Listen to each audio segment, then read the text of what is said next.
Um, and think of this as an initial session, and as we go through, figure out what I should follow up on, because it turns out that I remember more than I thought, but nowhere near as much as I would like to know. And there are questions that I have that I'd like to ask Steve and Leah. So, but as we go through, as you think of things, make sure to mention them or write them down or whatever. Anyway, so do you have a sense as to how you want to proceed, or do you just want me to ramble? I mean, rambling sound. First, can you tilt your camera down a little bit so that you're like more in the frame? How about Oh, this? okay, great. I won't slouch. I mean, I'm fine with you slouching. No, Um, I'm more comfortable this way anyway. Great. I mean, yeah, my um yeah, I'm basically interested in everything. A few specific questions that don't have to be like where you start or whatever, but that are ones that come to mind include, but are not limited to. One is like, I know Veronica mentioned that she's super interested in hearing more of the story of like them slash, but like especially Baka's piece of the story of them coming to the US. Um, I know that I'm super interested in that, but that's one that Veronica specifically mentioned. For my part, a few of the questions that come to mind include like, one, I just like her personality generally, I'm super interested in. I think one way of framing it that I'm curious about is like, what parts of Baka do you see in yourself or maybe in us kids? Um, I'm also curious about um, I'm also curious about like the story or the like decision to name me after her and like what that means, like what that meant to you, to mama, to her, um, to Detta. Um, I feel like there were other ones, but those are just a couple of the questions that come to mind. Okay, well, so But like I said, those are, you can kind of go whatever so path that you want. those are things that I'm happy to go into. The story about their trip over, I don't have a lot of details other than that they came over. So let me just kind of give those details, which were in my notes, but I'll give them now, so that Veronica will have her at least that part of it addressed. They came over basically with nothing. They came over on a Cunard line, Cunard line, boat ship, uh, and they came over with these two green lockers. They're maybe about what were they? Probably about 8 feet by 4 feet by 4 feet, 4 feet high, 4 feet deep, 8 feet across, and they were wooden. They're marked Cunard lines, and that's everything that they brought with them, except for the clothes that they wore, I guess, or whatever they had on, while they were traveling. I think it was a 2-week boat trip, because I think that's how long it takes to cross the Atlantic. But whatever it was just kind of a standard thing. And they came over with, I mean, this is, yeah, it's classic. They came over with $5, and it was given to them by the coom for their wedding, who was in the UK. I don't know. Strico knows where they came from, where they left, what port they came from. They stayed there for a short time. He had been living there, and he gave them $5 so they wouldn't be coming to the U.S. with no money. That's why they had the $5. Um, and they came to they. I'm not sure whether they went through Ellis Island or not. They probably did, but they were sponsored by a relative, a cousin of some sort of Baka's, who lived in Holyoke, Massachusetts, and they lived there for a little while. And Baka's uh, cousin said Baka the name Rose for her official documents. Starts with an R, 4 letters, like, close enough to Radoika, and Rado being the short version of it. But Baka was mostly called Radoika, except by a few friends, um, and not very often. Just, not for any particular reason. I think, it was Deda, when he referred to her, to us, he either referred to her as Mama, and when they spoke to one another, they used the term Lule, which is, I don't think it's a Serbian word. I think it was explained to me one time, maybe more than once, by Deda, that they were in a play, and that was the term of affection that was used in the play, and it was something about Lepa Lutka, or Lutka Lepa. So it was shortened to Lule. And that is when they would write a note to each other and say, Lule, would you get this for the groceries? And it would be signed, it would be to Lule and from Lule. To Lule. But I hadn't forgotten that. I just don't know that I've mentioned that ever before to you kids. Well, I knew that you and Mom did that a little bit. Yeah. And that's where that came from. So that gets her to Holyoke.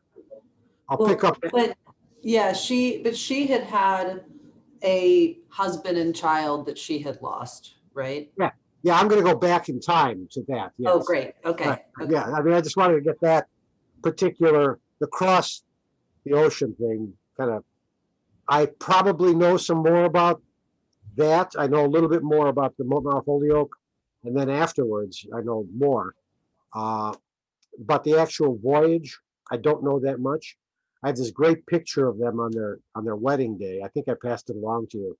God, they look so young. They're the age, they're roughly your age. Baka is a little younger. Deda's a little older. Maybe Deda's about your age, actually. And they both just look so young. But that was in Italy. So go back to the beginning. Okay, she was born on April 20th, 1920. Let me just make sure I've got my recorder on here. Yep. Yeah, I'm also recording the whole video. So. Okay, good. Okay, well, belt the suspenders.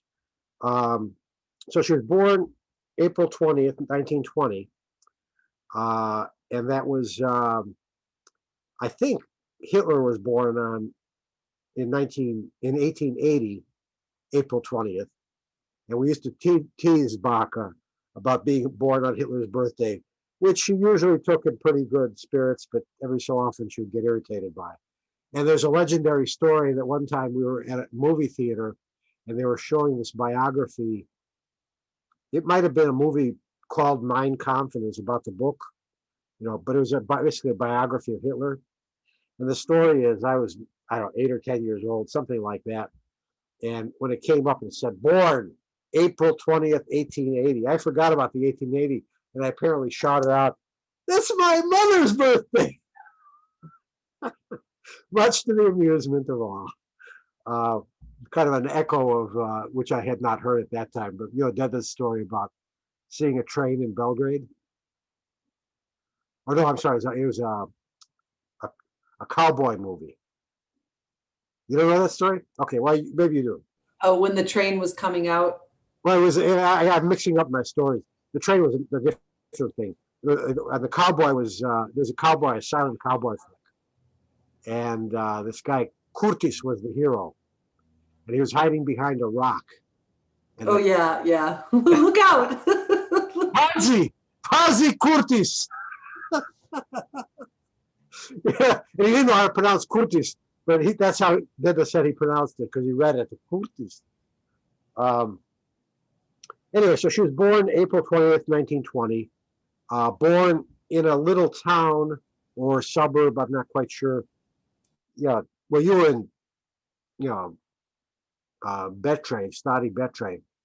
I don't know if that's the town or a suburb of Belgrade. It's kind of hard to say. But it was a little town near, just outside of Sarajevo. She was uh, back, well, still, Sarajevo and Herzegovina uh, really are indistinguishable. I mean, there's no boundary, really official boundary between them. They were always governed by the same people. Whoever governed one governed the other. But Herzegovina was much more wooded and more like, it is more like Montenegro. And so the Muslim and Austro-Hungarian control didn't extend very far into it. And the Bosnia was much more civilized, and it had the big city, Sarajevo, which is a beautiful city apparently. I mean, it's really legendary and diverse. It was on the main town square. All the religions were represented, at least all the ones of which they knew then. And they got Can I along. interrupt you for 1 second? I just realized I want to get two things. One is more water, and the other is my slippers. Sure, Okay. sure, absolutely. Give me 30 seconds. Oh, no problem. Take your time. Take a minute.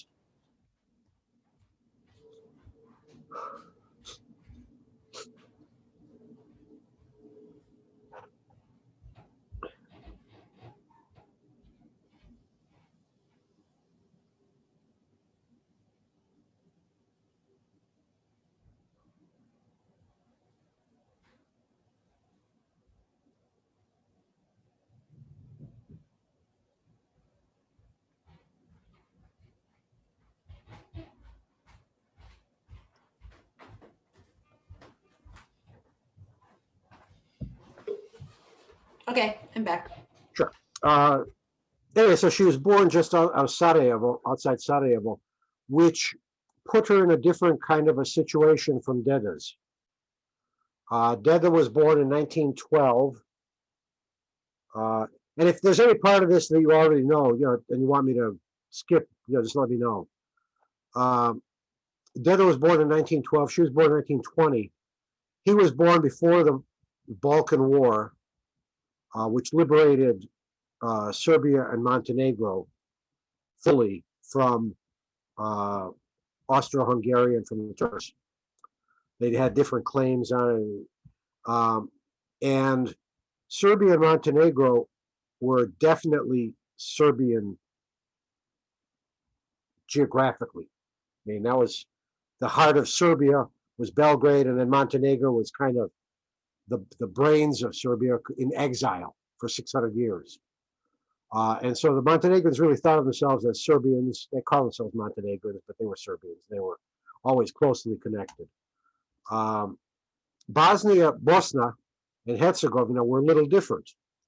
They were more multi-ethnic, more Italian influence, more Austrian influence, more Central European influence.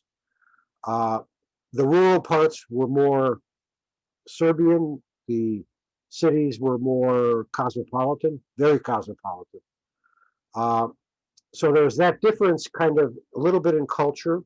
Baka was definitely Serbian, thought of herself as that, but there was that other influence. Plus, she was 8 years younger, and when Deda went to school, he went to Serbian schools, Serbian Montenegrin schools. That's how he started. And the teaching doctrine in those schools, they had a national doctrine, was teaching about Serbia and Greater Serbia. Baka was born in 1920. By the time she went to school, 7 years later, there's 1926, 27, 28, the doctrine had changed because Yugoslavia had been created in 1919. After World War I, Serbia and Montenegro were on the side of the Allies, and they were rewarded by the creation of Yugoslavia, the South Slavs, which included 6 or 7 republics and 2 autonomous zones, Kosovo and there's another one, which wasn't as conflicted. Um, and the Serbs definitely were in dominance, but the idea was to try to form this nation of South Slavs. And it was a federated monarchy, um, democratic monarchy, along the lines really of Great Britain. That was the model. So you had Scotland and Ireland and Wales and and England.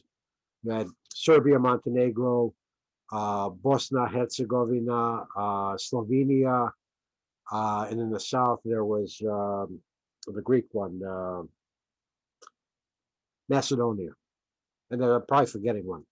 Anyway, I make a point of that because Deda went through school under the old doctrine, where Serbia was emphasized. Baka went to school under the new doctrine, where Yugoslavia was emphasized, with Serbia being the first among equals or whatever.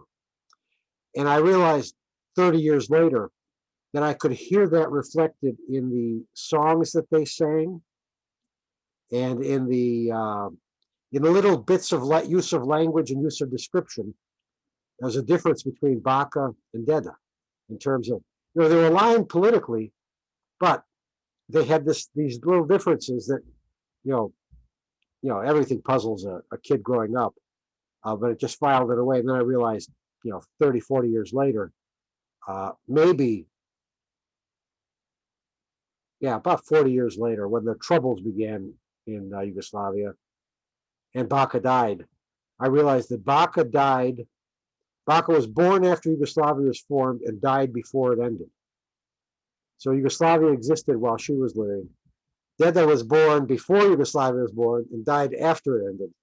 So they bracket, it's this kind of interesting distinction. Okay, so I can't remember her mother's name, but her father's name was Ponto.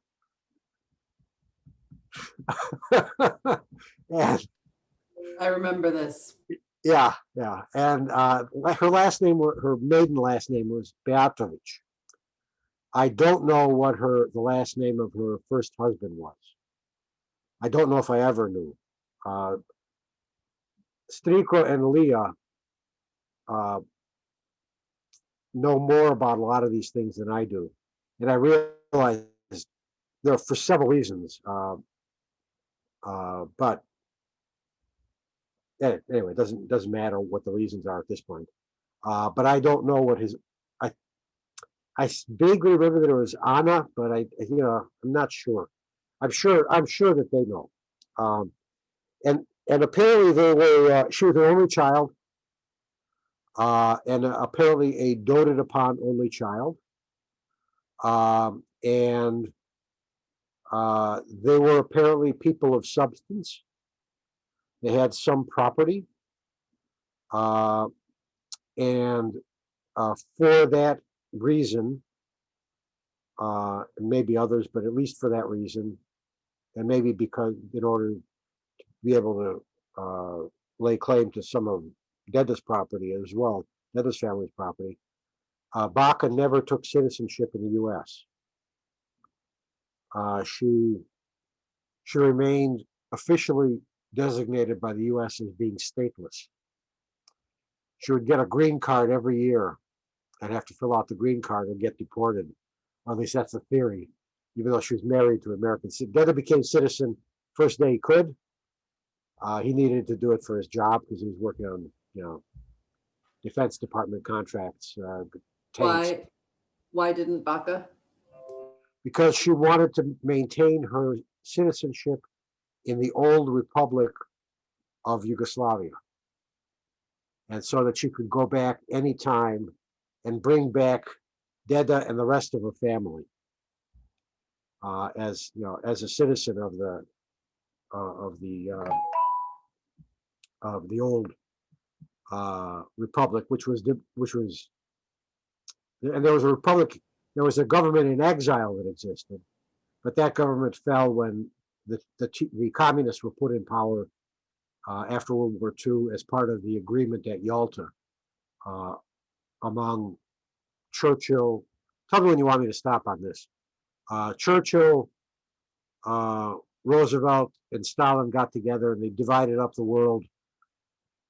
At what they agreed on what how Europe would be divided after the war was over. This is 1944, when it was clear that the war was be ending, and the agreement was. Uh, Wait, sorry, I'm going to interrupt for 1 second because I'm way less interested in the history of the Balkans than in talking about Baka. okay, great. And I But was I mean, some other time.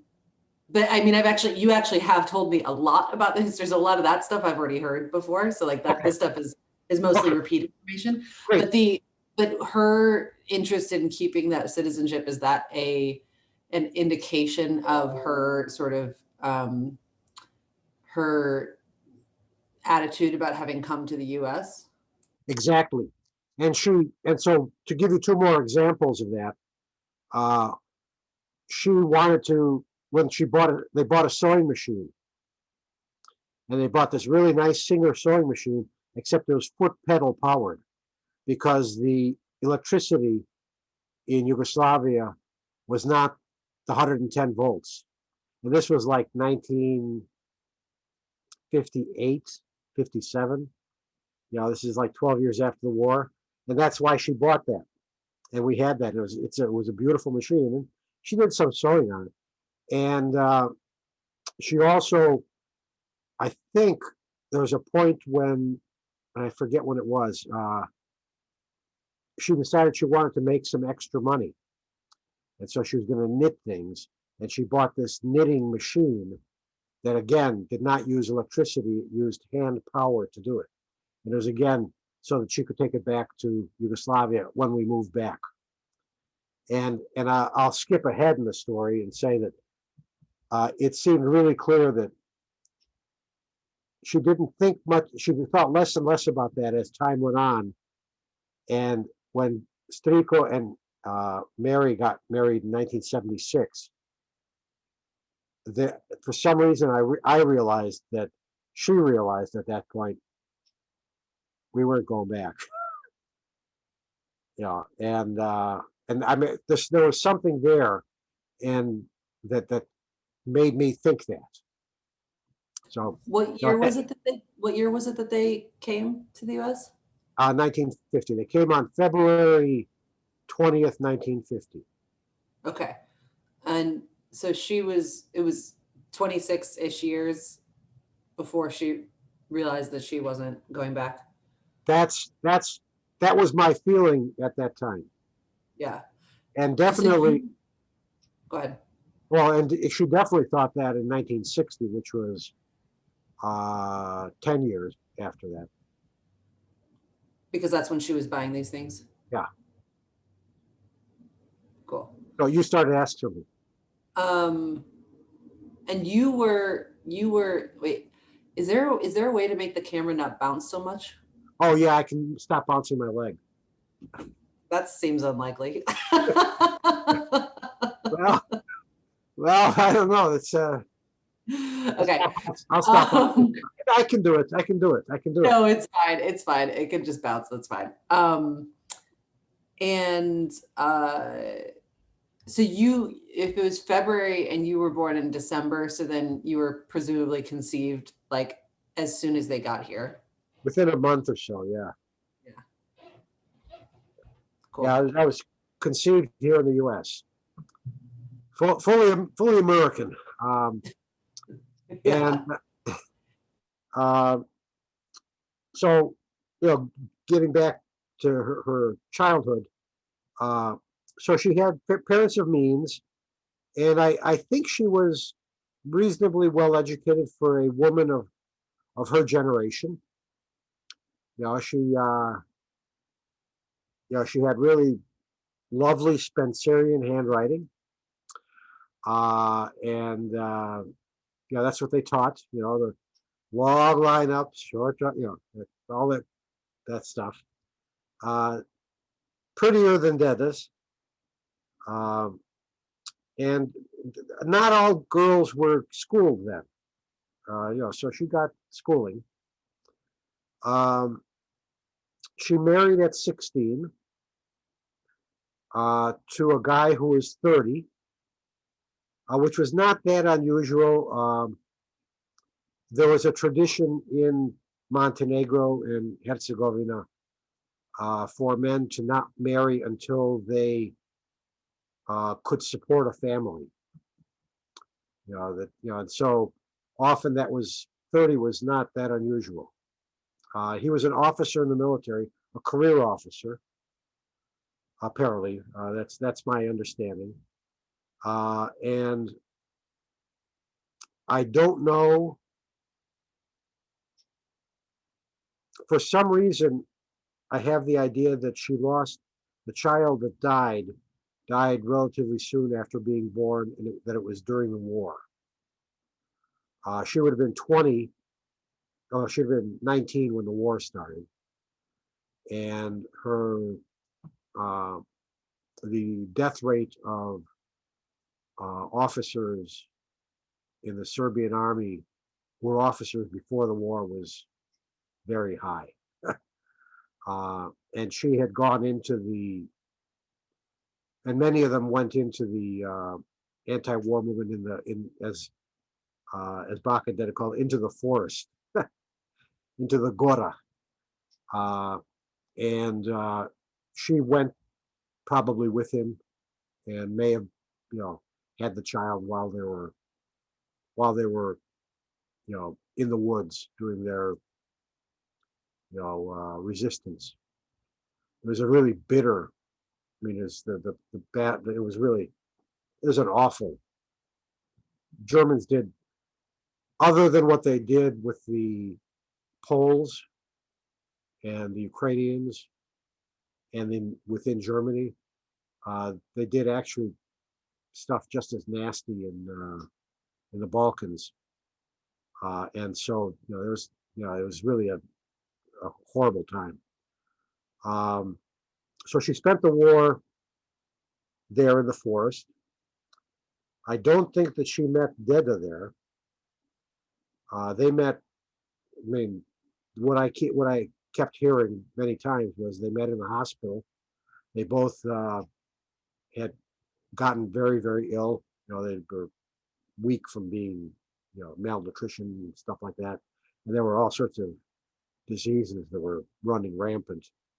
And they each had barely made it. And they met in the hospital, and then they ended up in the same refugee camp in uh, in Germany. The hospital was in Western Germany, um, and they were in a refugee camp there.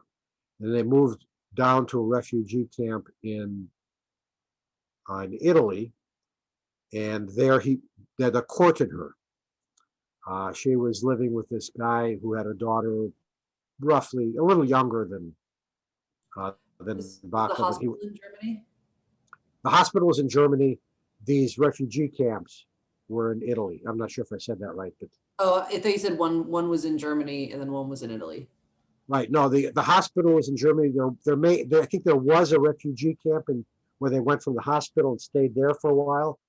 And Deda talked about, riding his bike through the German countryside, trying to scrounge up food for them. uh, and he apparently was pretty successful at doing that, doing a little day labor and, getting a little bit more food than was available in the refugee camps, getting some food and some wine for them. Uh, and then they went um, down to Italy, and I think they spent most of their time in this refugee camp outside of Eboli, a town down in Italy, and that's where the two of them decided to get married. They also decided that they would be moving somewhere along that same line. At the same time, they decided that they would move to America, um, and they got married kind of because they were moving to America. Um, Again, Strico and Leah might know more about the details of that decision process. But while she Is, was in is it your perception that they were in love?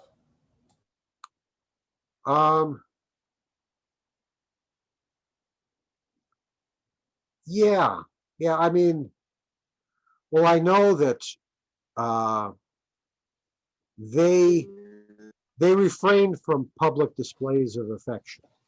I mean, they weren't distant, and they were definitely affectionate in terms of their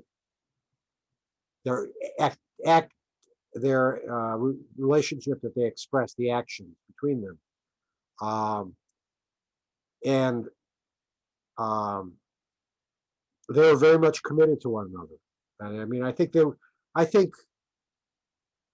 well, actually, I guess Deda, uh, Deda wrote somewhere along the line they got separated, and he wrote letter after love letter to her. He wrote poems to her. I think Strico has some of those, either that Deda has reconstructed or the originals. I don't think I'm not sure if the originals may have gotten lost, but Deda had this amazing memory. I mean, he just and if you wrote them once, and who's going to tell me he's wrong? But I think they're in those notebooks that Deda filled up. I don't know if you ever saw them. Yeah, if it's possible to gather any of those love letters or things like that, I would love to read some. Sure, sure. So to answer your question, as I thought about it, I would say yes, I think so. But there wasn't. I got the impression that somehow or another, they got married in 47, and they didn't leave for the U.S. until 50. So maybe they applied and it took 3 years to get here, whatever. But it was part of that process of saying, yes, we're going to leave and we're going to, go to there and we'll get married and we'll raise a family there and come back when all this crap gets settled out. Um, Veronica, you here? Okay. Anyway, so that was your question, I guess, and and I am here. I'm muted. I'm yeah. curious, what was the question that Rada asked? Now you're muted, Ada. Yeah, he started by telling about them coming to the US and like her background and stuff like that. And the last question that I asked right before you joined was, were they in love? And the answer is, Thank you. And the answer is, I hesitated because it's kind of, I have to really, you know, the answer is, I would say definitely yes. And I don't know how much of you heard, but Deda wrote a bunch of love letters to her, including he wrote what he called pesme, which means songs, but he also means poems. Uh, and he wrote them to her, and I can just see him writing. I mean, he loved doing that, and I think he read me one or two of them. I can't remember. They were very sweet. And Baka was absolutely dependent on him. I mean, she was a very fiercely determined and independent person, but and it's hard to say she would have been lost without Deda, but the notion of her being without Deda was something she just could not bear. And that was evidenced in part by when I'm jumping out of sequence of what I had planned, but so what? Um, when they got jobs, uh, which is to say, uh, what Baka Strick was probably 5, so maybe 1955 or so. But even before that, Deda worked the night shift which meant he started work at 4. He had to leave at 3:30 or so to get to work. He took the bus, and he finished work at maybe it was 5. In any case, he finished work. He would get home around 2. The buses, the buses didn't run on. Anyway, she would wait at the window for him every night. And if he wasn't home by 1:30, she would start getting really anxious. And she would wake me up, 5-year-old me or 8-year-old me or whatever it was, when it would happen. And she'd have me call the night watchman at the foundry to find out if he'd left yet. I mean, she was just, she'd managed to live through the war and all this other stuff, and she's very capable, and she did things, that were, enabled her to survive. But the level of not wanting to think about life without him was pretty profound. What do you attribute that to?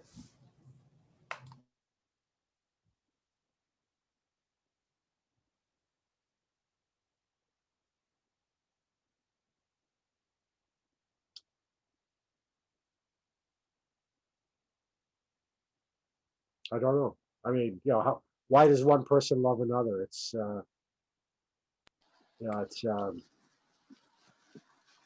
I don't know. I mean, temperamentally, they were very different. They were definitely both committed to their kids. I mean, that was, they shared that, and to each other. And I remember Deda. Well, we're all adults here, so it's not embarrassing. When Baka was sick, and she was having all these, she was taking these meds that were, and whether it was the condition or the meds, I think it was the meds mostly. One of the side effects was schizophrenia and disassociation and hallucinations and stuff. And she was having a tough time, and she would come out of those times. And I remember Deda saying how she complained. She was concerned that he didn't want her anymore, meaning that he didn't want her physically. And he shook his head and said, she was sick. He just, that it wasn't that he didn't want her. It was that she just, she didn't understand that she was sick. Anyway, so they had this. When did she start getting sick? Oh, that's a little hard to say, but probably, well, she died in 1992 in March 6th. Wait, 92? Yep. I thought it was like 96. Nope, 1992. Yeah, same year as Granny. Yeah, I thought they were both 96. I thought I was 12 when they both died. No, Dushan was 4, not quite 4. And I was about 8. Yep, and Granny died 4 months earlier on November 18th. So November, December, January, February, March. Yeah, a little less than 4 months apart. And so I'm trying to date it back in terms of when she was sick. She had been in the hospital the previous 3 years. Probably she'd spent 2 years of those 3 years in the hospital or in a recovery nursing home. So that's going back to 1989. They moved to Evanston in 1987, and she already wasn't doing well. And that was part of the reason we could move her. She was really stubborn. She did not want to move. But then she just didn't have any choice. And I think it was clear to her that so by 1987, she was pretty sick. I'd say she started having issues 84, 85, having more difficulty walking, having difficulty with balance. So that would have made her, what, 55, six, Right after I was born then. 65, yeah. Yeah, a little after you were born, right around then. She was okay probably through 84, because when Veronica was, she came to the house, she liked the house in Evanston, and she was still healthy when Veronica, she used the bathroom at Grant Street, and when she came out, Veronica, who was about 3 years old, said, "Very good, Baka. You use the potty. You can have a chocolate." Baka thought that was hilarious. So I was just yesterday watching some of the videos that Dushan digitized and put on YouTube of the family home videos, and there were a bunch of Baka at 2112. yeah, so she was okay through that. You were born the year after? So you were kind of conceived, probably in Evanston. And so she was so that's 84. So 85 she was okay in 84, and probably 85 not really much, and then the symptoms gradually increased, and by 86 I'm thinking 86 is when it became really clear that she was having serious issues, and that's I think that was when Deda quit his job, was because she couldn't. He had to, and he was already what, 76? Yeah. Uh, yeah, I remember he qualified on the gun range, which was a scary idea, at 76. He wasn't sure he'd be able to, but he did, or at least they let him. Bailiffs don't have to draw their guns very often. So 86, it was really clear she was not well. So sorry, I had to kind of construct that. I had not. Okay. But in terms of personality, I mean, she was Deda told me, this was after she had died many years. We were talking about Baka, and I'll have to go back. I've got all sorts of audio of Deda talking with Dedi. I mean, dozens. I mean, I had no idea how long he was going to last, so I just recorded everything from that I could from 96 on, maybe. So we got 10 years of stuff. Anyway, he said she was really entrepreneurial. She was always looking for different ways of doing things, ways of making money. He said she had all these. I'm sorry, I'm bouncing around. All these business schemes that she wanted to try, and he said, he described himself. It wasn't quite this way, but this was basically the Serbian equivalent. He said, I was sticking them on. Give me a job and I'll do it, and that's fine. I'm okay with that. And he loved being a cop. That wasn't a job to him. That was a calling. But this was before he was a cop. This is when he was working at a foundry. And she wanted to start a store. She wanted to do. I mean, she had all these ideas about things to do, and he just really wasn't ready to try that stuff. And that was where the stuff I told you about the sewing and it was during one of the recessions when Deda got laid off a little bit. I think it was probably 57 or 58. Bach was trying to earn some extra money, and she wanted to knit clothes or sew stuff or whatever. Maybe do some baking. She really was a great You know, she'd made amazing stuff, food, desserts that were just, and she would bake before Slava for weeks and weeks, um, you know, getting things ready. And we'd have 20, 30, 40 people would come by because not many people had our Slava. And so everyone would come because, you know, Slava. And we were 3 doors down from the church when we had the house. You know, and there was room, and we have 2 or 3 sittings. You know, people come in, they go out, next sitting would come in. So she baked forever. Um, and Wait, that was the house in Wicker Park? Yeah, 1917 Schiller. Um, the first place we lived was 1919, which is the next house over.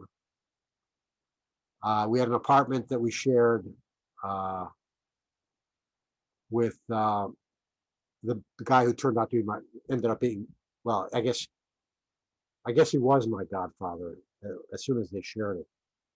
We moved in with them, and then they moved out to a bigger place. And when Strico came along, that's where we lived. We lived there up until for about 5 years. Then we moved into an apartment that was in the church complex. And that's another story. I could go on about that, but I'll leave that for later. We moved to one apartment, then we moved to the church wanted to use that apartment for offices, so we moved into an apartment on the second floor. And then in 1957, Leah was born, and we bought the house. They bought the house, 1917, where they lived until they moved up to Evanston. And so that was the house where we had plenty of room to, you know, from 1957 on for a big Slava celebration. And she would cook and bake, and I mean, just delicious. I mean, these pastries, these cookies that were just wonderful. I mean, really wonderful. And she was a dynamo. I mean, she had endless energy when she was younger. Um, and she had a determination, you know, that was, you know, I see it in I see it in your kids, and I guess I see it most clearly in Veronica. You know, Veronica, if she wanted to do something, there's no way that you could discourage her when she was little, and it was like she was a little Baka.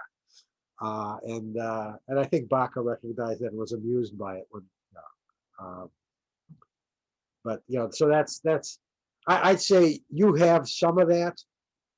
Uh, you know, or you have that and you exhibit it in a little bit different way. Veronica exhibited it as a little kid really clearly. I mean, it was really clear. um, you know, and I would say, you know, that there, if you're going to talk about those things in, you know, passing it along, Leah has it, uh, and I think a big part of the problem that Leah and Baka of the problems that they had were that they had that and they just butt heads like you wouldn't believe. I mean, two of the most, it brought out the the uh, the downside of that in each of them. And when you skip a generation, it can be good on both sides. uh, anyway, so I mean, she was known for being absolutely resolute. She also had a legendary memory. Deda and the others, I mean, their friends, uh, would refer to her as the encyclopedia, and they'd say, "When did that happen? Oh, Rada, when did that happen? Radika, when did that happen?" And she'd go da da da da da, and this is what I mean. She would just rattle off stuff. It was just amazing. Deda has a really good memory. He had a really, really good memory. Astonishing memory. But hers was better. Um, and and I think she had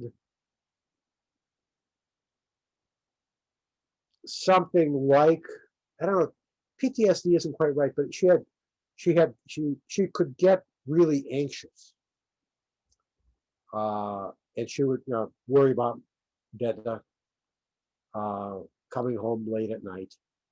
Uh, he was offered jobs when he came here. When he came to the U.S., he had a background in police work in Yugoslavia and political stuff that he did during the war, and he was offered positions, police related positions.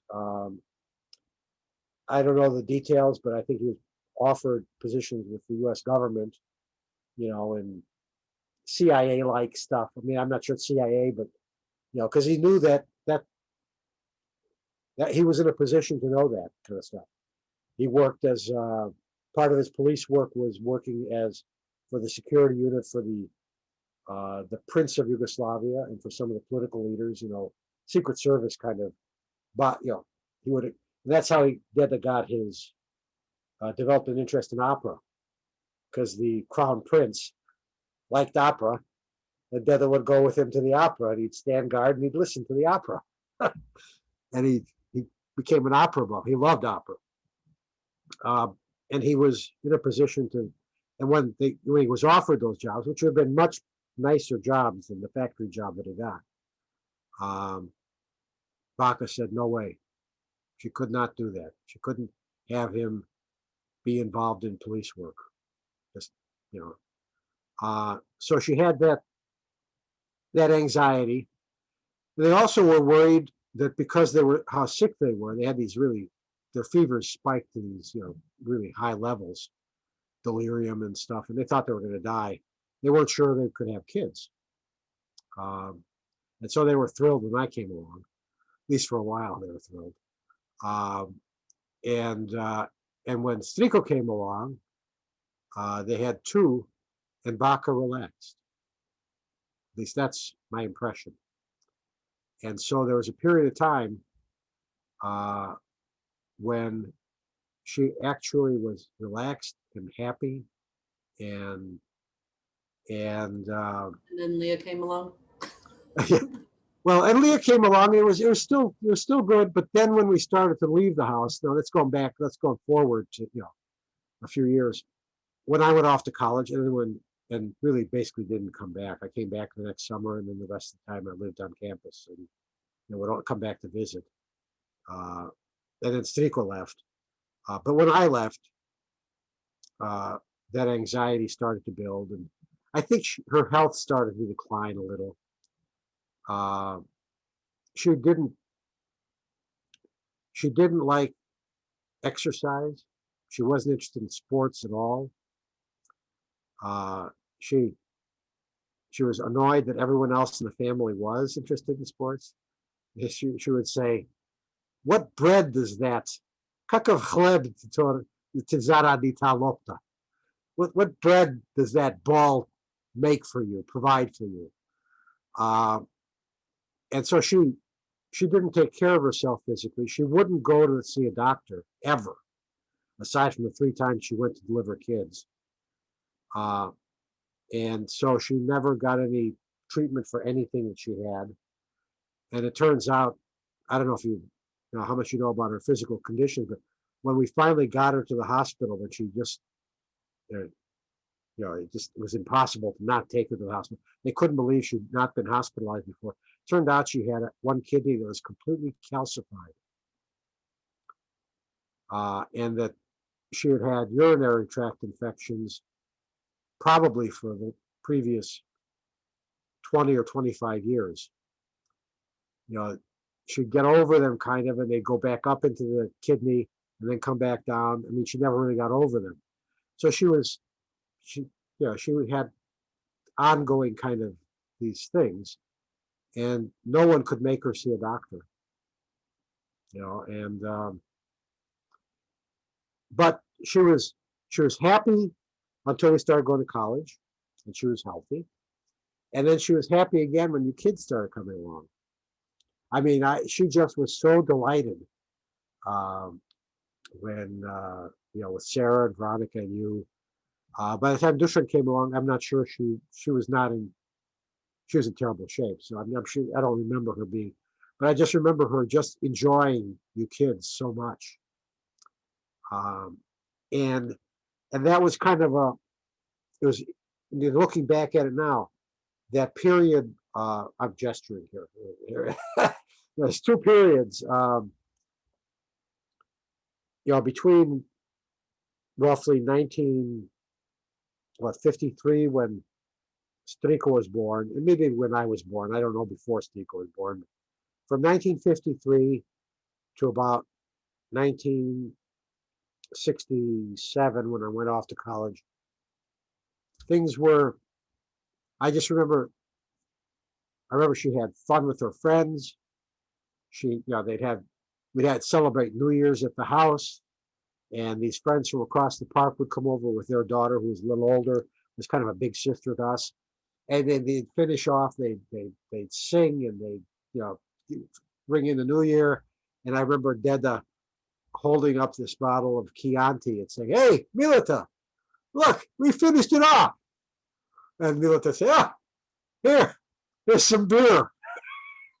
And they were just, the two moms would be sitting. They would just have a great time. I mean, she was really relaxed. Uh, and then when the kids started going out of the house, and her health started failing, and Leah started banging heads with her, she got more and more troubled. Um, and I think you know the story about Deda telling the Baka's dream of the future. Said, yeah, her dream is that you and me and Payo and Leah would buy a 3-story house, 3 apartments. I'd live on the first floor. Striko and his family would live on the second floor. Leah and her family would live on the third floor. And Baka and Deda would come and visit me. When they were done there, they'd go upstairs and visit Payo. Then they'd go upstairs and visit Leah and call down from there and call down to me to see if everything was okay. That was anyway. So that's and I remember as a kid looking back on it now, and I realized that the summer after she died, I was in Washington D.C. Covering this meeting, and I heard a piano player off in the distance. I don't know if I told you about this. He was playing this medley of gospel songs.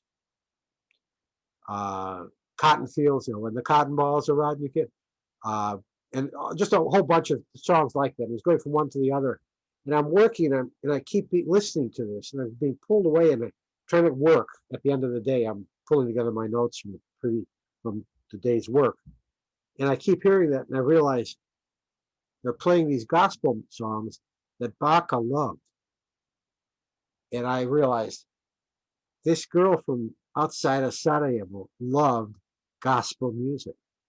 She loved Mahalia Jackson. We would tune into Mahalia Jackson in the gospel hour every week.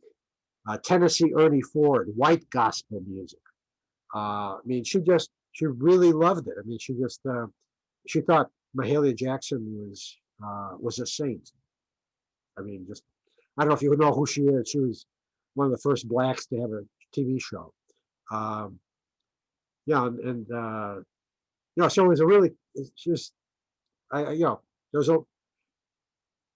another thing about her. These are a little somewhat random, but she read a lot in Serbian. I don't know if she read much English. I don't know. Deda certainly did. He read the newspaper. By the end of his life, he read the newspaper front to back. I don't know where he learned English to read English, but he did. But Baka picked up languages really easily. She was fluent in Polish. In fact, she was so good in Polish that people thought she was Polish. She kind of looked. She's a blonde Slav, which is what Poles are. Serbs are not blonde mostly. And people thought she was Polish. But she also spoke Spanish really well because she learned it at work. And okay, another little bit. She was far and away the best worker that they had at the factory. And they kept wanting her to become a four lady, a foreman. And she didn't want to be the boss of anyone. She just wanted to do her work.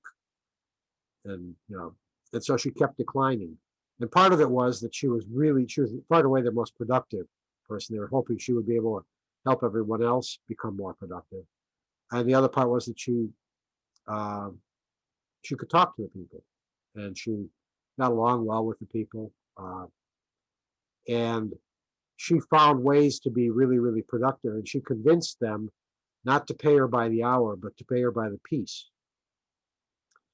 And what they called, I didn't realize that's what they meant when they talked about piecework.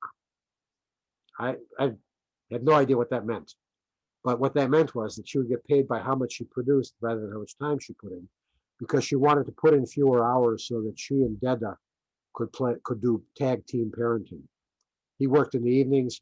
She worked from 8 o'clock or whatever it was. She's 9 until 3:30, and then she'd come home and meet us from school, and then later till 5, when that no longer became, when she could count on us not destroying the house between 3:30 and 5. Anyway, so she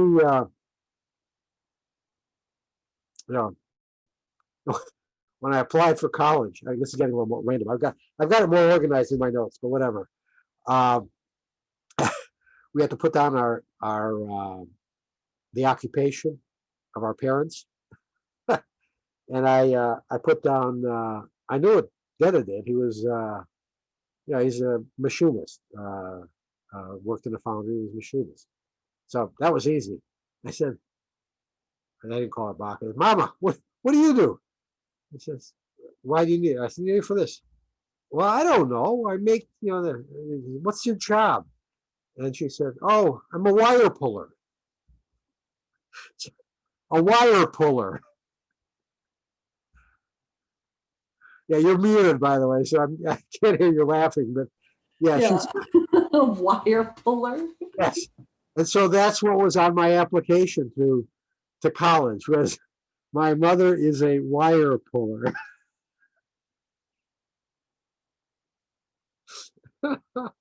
And this was at the jumper cable factory, is that right? Yes, it was. I other people's mothers knit them sweaters. My mother made me a battery charger and jumper cables. Which Sarah still has. Does she really? That's great.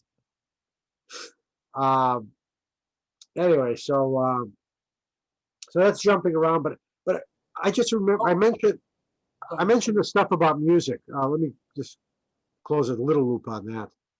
We used to sit. I remember sitting in the living room on Schiller Street, 1917, and we'd sit there. We'd watch TV, and we watched the game shows, and we watched all of them. But for some reason, Baka really enjoyed watching To Tell the Truth, which in its original incarnation, I think it got revived later, but they'd have someone would say, I did this and this and this and this. I was an airline pilot and I managed to land this airplane in the middle of the, whatever, and da da da. And then they'd have the 3 people come out and pretend to be that person. And the panel would ask them questions. And then based on their answers to the questions, they'd say who they thought the real person was. Yeah. And it was silly. I mean, it was a silly program. But we would sit around, Baka and Striko and I. Leah was too young, but maybe we might have let her do something to participate. And she'd give us pennies to bet on who we thought was the right one. And then you'd win the pennies if you were right. Uh, and it was just this little thing that we did that was really just fun, you know. And she would enjoy doing it, and we would laugh, and it was a part of Baka that faded. Uh, in the mid late '60s, as her kids started leaving, and as her health started to, her bad eating habits and um, lack of exercise and going to medical stuff caught up with her. Um, and so that's,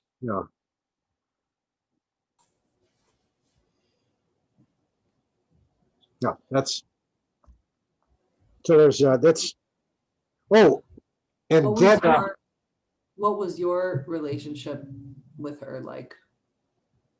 um,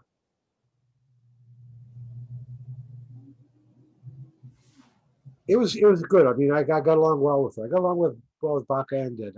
I think, well,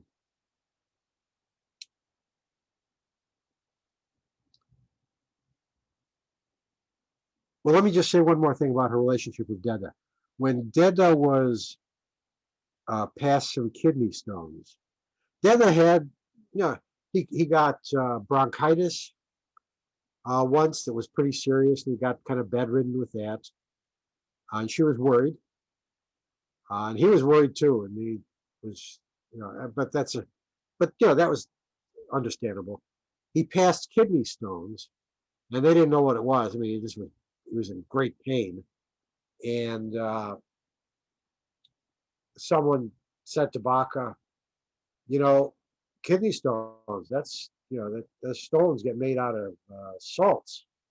Well, not related to salt in your diet particularly, but she absolutely immediately cut out salt in all the foods that we ate, and was just absolutely. She did not want to lose Deda. I mean, it wasn't that she was afraid of being left without him. That's not how it felt. It felt like she didn't want to lose him. I mean, it was just it was not a calculated, cost benefit thing. It was anyway. So I just thought that was an indication of the commitment between the two of them. Uh, as far as my relationship with Baka, um, it was we got along well. I mean, I got along well with both of them. They treated me pretty well, and I may have been oblivious to them paying more attention to me than to Strico and Leah. Strico teases me about that. Hard to tell how much of it is genuine and how much of it is just Strico teasing me about it. But my coming along was a big deal, um, and a tremendous relief to them. And they were very savvy in terms of raising us. They did a real good job of it in terms of uh,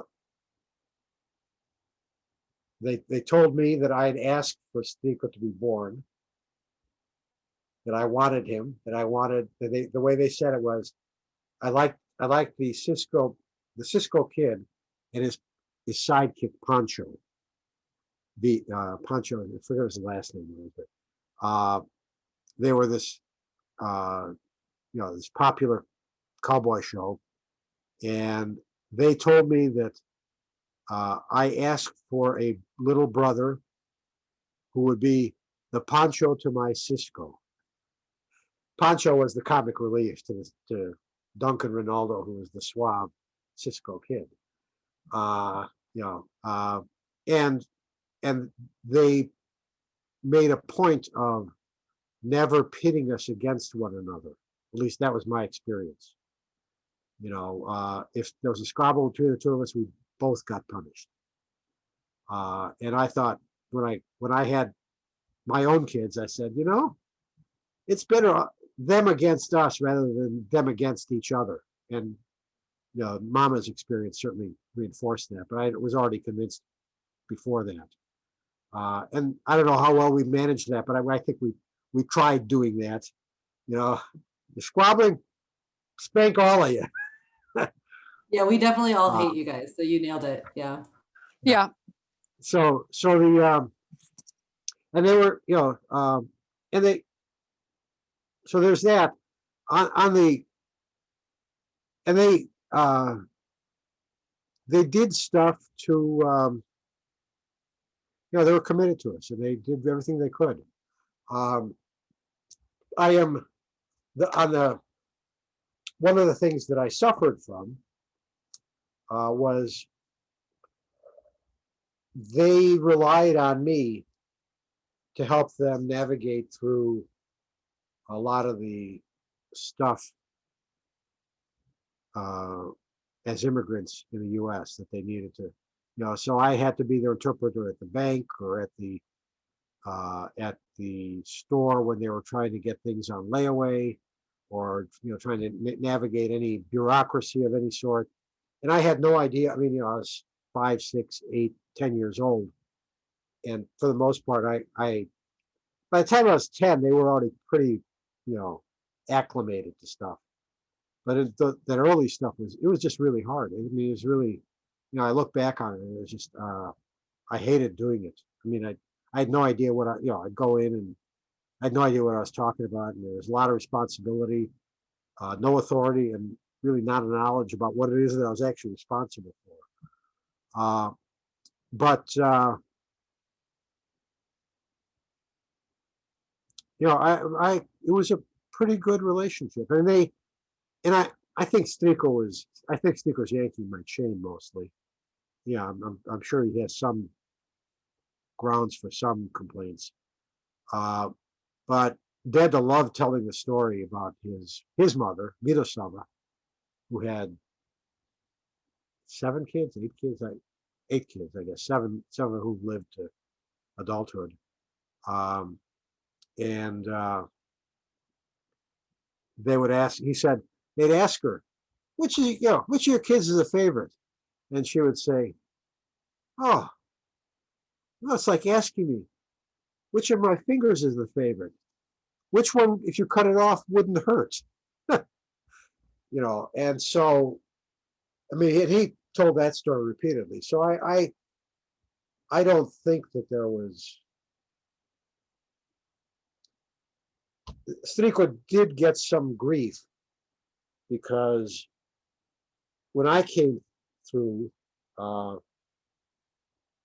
I was like compulsive about school. I mean, I just, and it was really clear to me that I had to focus on that, and that was my ticket out of out of Wicker Park in the and that whole life. And Baka made that clear that was what was that was important. Uh, Striko is 3 years younger, and he got much more. I don't know, assimilated isn't the right word, but uh, when I went to kindergarten, I went in a suit and tie, and a handkerchief in my pocket, and I was supposed to take the handkerchief out and put it on the floor and sit on it when we sat in kindergarten on the floor. Striko didn't do that. By the time Striko was in kindergarten 3 years later, he knew the drill. He didn't learn Serbian quite as exclusively as his first language as I did. Uh, he was more Americanized than I was, and I think that's something that has been true ever since then. I mean, he has much more of a. In high school, he was much less the kid of an immigrant than I was. I mean, we both were, but and his trajectory through grammar school was different from mine. And I think one of the ways in which that was manifested is he had a much clearer sense of what it took to be successful academically than I did. And so I just was compulsive. I mean, there just was, and he didn't work as hard, and he did as well. You know, and so Baka and Deda were worried. He's not working as hard as Borzhidad did, and is, you know, and he just didn't have to, you know. And I think they gave him some grief about that until, you know, his grades made clear that he was doing just fine. Um, so that may be part of what he's responding to. And his name is Paul, not Borzhidad, you know, which is an indication of the, on his birth certificate, it's not Pavle, it's Paul. Oh, and I didn't mention, which you probably know the story of my birth certificate, right? Yeah. And the Baka's name on my birth certificate is not Radhika? Yeah, it's Rose, right? Yeah. Well, your name's not Bojidar. Yeah, well, Borzhidad is on my birth certificate. It's not my first name. Yeah. Um, so can you tell me about the decision to name me after her? Oh, well, um,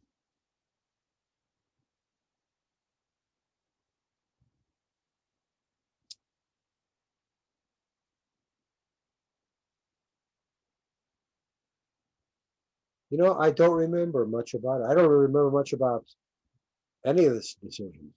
Um, I remember the only one that I really remember very clearly was Veronica, and we named her after Aunt Veronica and after Leah, and my godmother, after whom Leah was named. Uh, but that was a very natural thing to do after Aunt Veronica and Aunt Leah. Um, Sarah, we like the name Sarah, um, and Rose was Mama had Razel as Rose as a grandmother, I think, maybe, yeah, grandmother, and Baka was known as Rose. So we said, okay, well, Sarah Rose. Uh, Rada,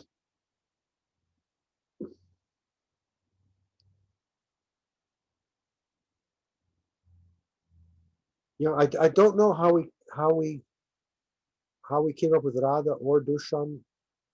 Uh,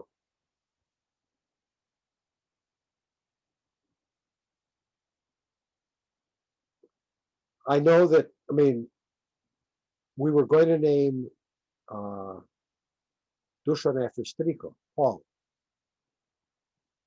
Uh, and Striko said, you should give him his own name.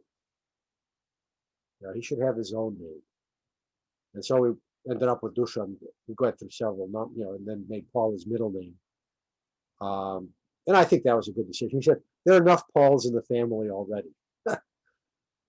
You know, and, you know, it's Harburger and him, and, you know, and he just, and I think that was in hindsight, I think it was a good decision not to name him Paul. But for you, and I mean, by that time, uh, I guess Baka must have been,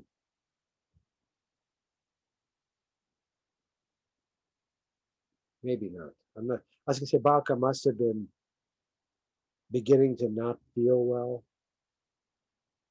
and maybe that entered into it. You know, you know, that that period, and especially later, I mean, you know, that was just the beginning. The 90s, there are a lot of things that are just a blur. I mean, I just, you know, when Granny and Baka both got sick. And Deda was, well, he was 80, 78, 80 years old, and healthy, but who knew? And four little kids, and then they died, and then Mama's health didn't do so well. That was kind of an overwhelming time, and even beginning. Actually, now I think about it. Well, no, that would have been before. Okay, so in 1985, stuff with my work changed, but that was before you were born. So after you were born. Let me think about that. What does Mama said? Is she? You haven't talked with her, okay? Yeah, Mama may have a clear recollection.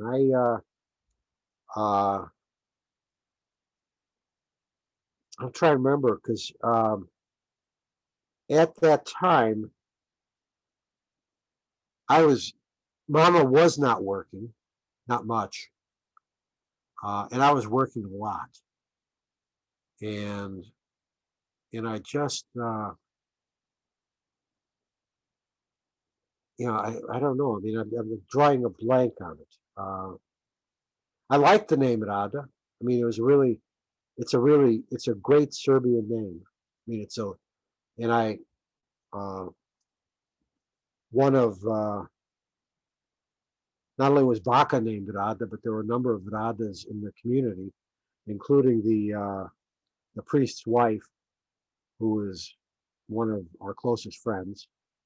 And she was Rada, not Radojka.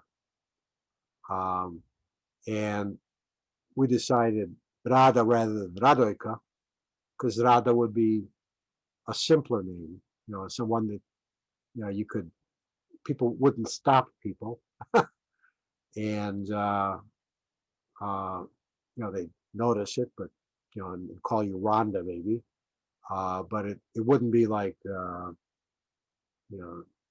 the often annoying situation that occurs when I say, "Oh, my name is Borzdan," huh? Borzdan. Soft C, roll the R.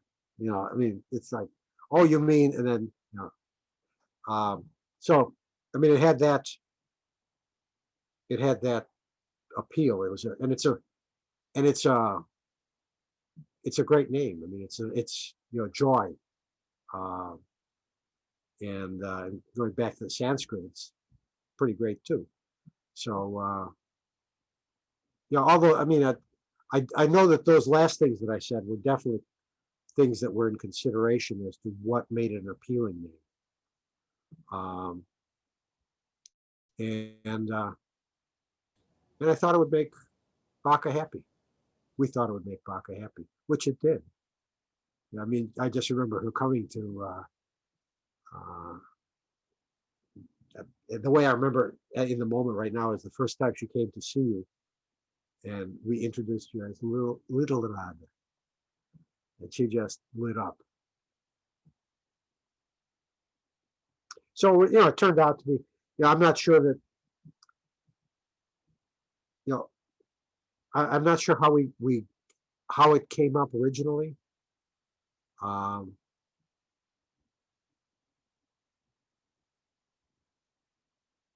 That's fine. I can ask Mom too. Yeah. I'm starting to fade a little bit. Veronica, are there any other questions that you want to ask before we close this round and maybe reconvene for another one another Well, time? I'm very excited by the idea of this being a multiple session thing.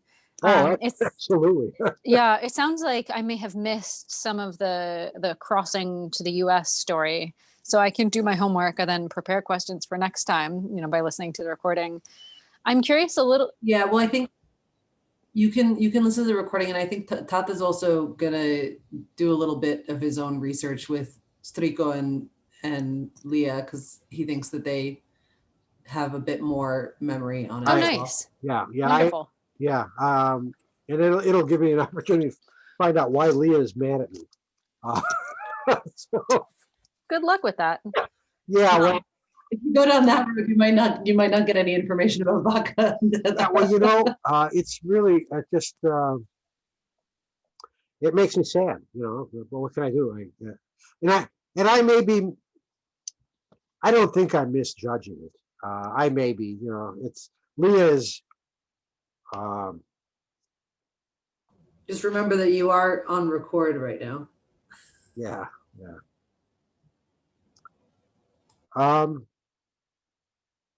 Yeah, I don't know what. I mean, I just don't know what. Yeah, I'll find out. Whatever. But yeah, listen to the recording, Veronica, or if you want, we can. I mean, I didn't. I don't know that I had that much to say actually, but listen to it and pass along any questions. Was there something else you were going to ask though, Veronica? Well, I don't know how long an answer this would be, but I'm curious about. Tata said earlier that Baka would be kind of lost without Data, and the example that Tata that you gave was that if he was late, if he wasn't home by 1:30, she would call the foreman or the safety guy or whatever it was. And I'm curious about that because I thought that anxiety was part of her sort of medical condition. And to me, not having been there, of course, the narrative I've always had was that was a manifestation of Baka's like PTSD and anxiety, rather than a longing for her husband. And so I'm curious to hear. It sounds like your interpretation is different for that, like that kind of example. Well, I would say that both are true, and I don't know whether you came in when I said when Baka's anxiety subsided significantly. Right. And and I'm not sure. I mean, PTSD would certainly be possible. She certainly had trauma. It's not when you say when I hear PTSD, I think of the clinical description of it, which is that there are triggers that cause the PTSD to come back, and that the person who's suffering from it is back in that moment of the trauma, and that's not how it seemed with Baka. And I'm certainly not using the term that precisely. Okay. So, but she definitely was prone to anxiety, and but it came and went, and it wasn't, and it wasn't so bad that it needed to be medicated. But it got worse. It did get that bad when her health started failing back in like 1986, 87. As her health faded, one of the ways in which I think about Baka is that she was really wrapped tight, and that as long as she had the energy and the stamina to keep those pieces together, she was this little dynamo. I mean, she could just run through a brick wall. You could not deter her. But when she no longer could hold those pieces together, they started flying apart. And all it just was. I'm not sure if that metaphor works for you or not, but it's that as when she just was really tight-wound, and in that way, very different from Deda, who is the epitome of flexibility. I mean, he was flexible cognitively and physically, and the cognition. I mean, I was really struck by it, by how much his thinking changed over time, and his political views, and his views about social stuff. I mean, he just, he changed his thinking about a lot of things, and not because he was coerced to, just because he had that flexibility. Baka was much more determined and single-minded in that sense.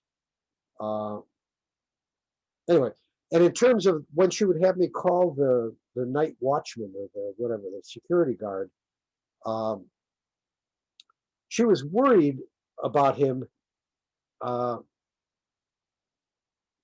but I think she was worried about him, not about her situation. You know, she just when she was with him, she was much calmer, you know, much happier. You know, when she was with all three of her children, she was much calmer, much happier. And you know, there's just he you know, and you know, I should also mention she had a temper, just, and she would, without using profanity, she could just be withering in terms of her criticism, and you know, and then I would, it didn't bother him, you know. I mean, it just okay, you know, and her, you know, her comment about, you know, that head is not for two legs, or, you know, don't worry, even smart people make that mistake. That was, those were, you know, they had an edge to them. It was, you know, they were funny, but she would say, uh, not, I don't think so much to the kids, though she criticized us, but you know, she would be hard on Deda, you know. So, yeah, I don't know. I mean, I'm trying to give you a full picture of, you know, this person, you know, is my mother. uh, and you know, so I'm glad you asked the question. Does that help at all? Yes, definitely. Oh, okay. Thank you.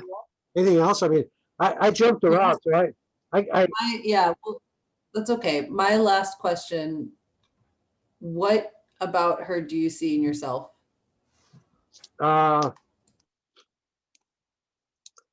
Well, uh, one of the things that I had in common with her was that I could have a very bad temper, um, and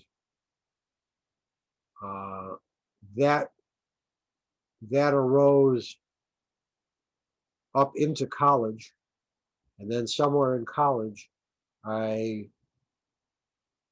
faced that and said, you know, I got to not do that, and I worked on it, and I think I've managed to come to grips with it. So that's one thing. Um, Another thing that I think that I had in common with her and have come to grips with is I used to not be willing to, I used to think that I was indestructible. Uh, and over time, I came to realize, and Deda was a great model for that. Deda, if he got sick, he he was a hypochondriac. He wasn't a hypochondriac, but when he was sick, he let you know it. He went to doctors. You know, he got things taken care of, and he lived to be 102, and a healthy 102. You know, despite having, he had dings. You know, he had things that weren't quite right. Nothing serious, but you know, but he got them taken care of before they got to be bad. And I've tried. I didn't see a doctor for a long time, and then because I didn't need to, I didn't think I needed to. You know, I said, okay, well, uh, a couple of minor things came up. You know, I hurt one knee, then the other knee, and you know, some other stuff. And I went to see the doctor. I mean, I decided somewhere around age 59 that, and maybe watching Baka and watching her fall apart. I mean, seeing all the stuff that was wrong with her, that if it had been treated would probably have made her life a lot better. And I mean, because she had what must have been urinary tract infections all of her life. I mean, especially after age 35 or so, maybe 40, but 30, so it's really easy to figure. So, after age 40, so that's 1960. I remember her having, a fever, taking aspirin. The only thing she would do she would take aspirin. She treated that like a big deal. And so I have that, and I have, I have issues with anxiety, not kind of clinical anxiety, but more, I worry more than I would like to. And I've been working on that, and I've tried to get better at that. You kids remind me that I need to worry less, because I'm still not there. And that, I think, is part of Baka that I still have, and that would benefit me uh, from reducing. Are there any things that you see in yourself as good that you attribute to her? Yes, I was just going to get to that. I think her her interest in music, Deda's interest in music. There are a few things that I was interested in. She just really liked music, and and she would take me when I was ridiculously young. I have no idea how young, but it was young enough so that it amused the people at the music store.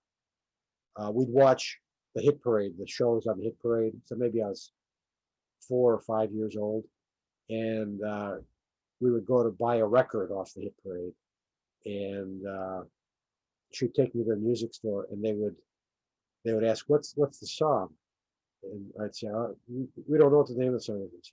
"Well, why don't you sing it for them?" And so I'd sing the song for the guy, and we'd buy it. And we had a lot of records. We had a lot of music, and that was because of Baka.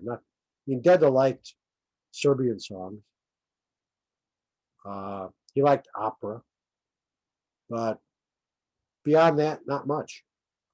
And Baka uh, really liked music, and particularly this, you know, the gospel music. It's like out of nowhere. I mean, it's just like, and she liked Perry Como and the crooners, the Italian. I don't know if you know what Perry Como is, but he comes out of the Frank Sinatra kind of, not quite as dark, more upbeat, but the Frank Sinatra mold. Who are some of the other ones? There are a lot of Italian singers who sang. She liked all that stuff. She opened up the house to that music, and that's something that's really important to me. I mean, I love music. And and maybe the most important thing, her commitment to her kids, uh, and to family in their way was, it's something that I tried to model. Um, I tried to use as a model, and that's a big deal. And um, yeah, uh,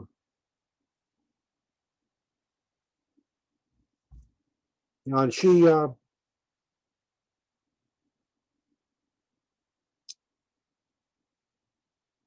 liked singing, and we would sing lots of things, lots of songs,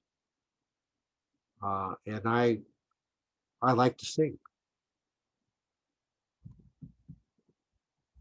Yeah, I used, as I've told you the story. I mean, late at night, I'd be the only person in the shower at the Y, and boy, you got a big shower.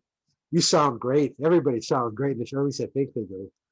You know, uh, but it's just something that I did it. I do it when I'm by myself, and I enjoy it.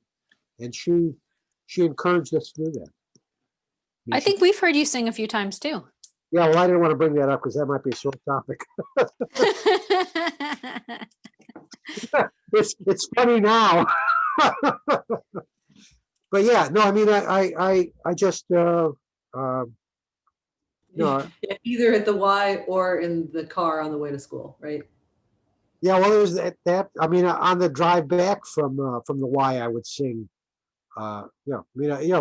it just, uh, and if I started singing, I think I've told you, every time I'd start singing when Stico was in the car driving, he'd turn over and turn on the radio. Not a fan, not a fan. Although, the one thing that I'm annoyed about is he got guitar lessons and I didn't. And I, Well, you already had an instrument. yeah, well, we didn't know it at that time. And his was better, and he played the guitar. He used to play the guitar really, really well. I think he's a lot of practice.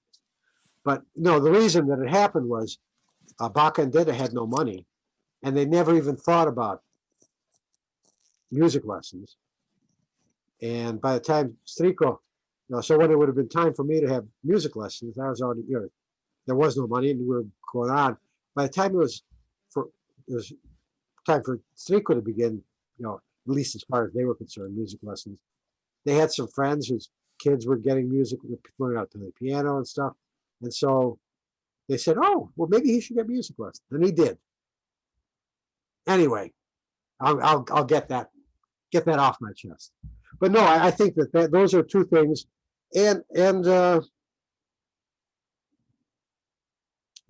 she has this, she had this iron determination that I do not have as fully realized as she did. And maybe I would have been better served to have had more of it. Strico has some of that. And Leah definitely. Anyway, so I'll let you. Nada's fading and I'm fading too. I'll crash after this. Thanks for this. This is really, I hope, well, whether it is or it isn't, they're going to say it was. So I hope it's helpful. And Yeah, it was perfect. Good. We'll do more. Good. Laco noche. Laco noche. Like not.